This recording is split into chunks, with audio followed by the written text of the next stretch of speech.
Hello guys, for today's video, ipapakita ko po sa inyo kung paano yun makuha yung fireworks sa Popo. Paano nyo makukuha yun pag VIP kayo, ganyan. Let's go.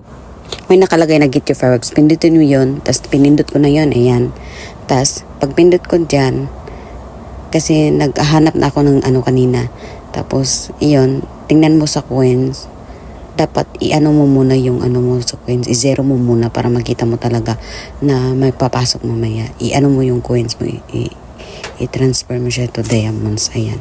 Pwede mo rin ipalo yung host o depende sa'yo kung ipapalo mo or hindi. Hantayin lang natin yung puputok yung fireworks na yan.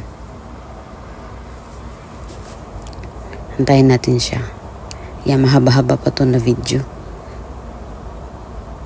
Titingnan ko mamaya kung ano. Ayan.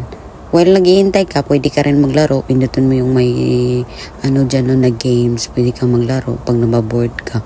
Or pwede ka rin magkikipag-gamble dyan sa nagpa-fireworks na host. Ayan, tingnan yun sila. Nagsasayaw sila para may talaga ng mag-gamble-gamble. Dati hindi ko alam to. Pero tinanong ko or nag-search din ako sa YouTube kung paano gawin.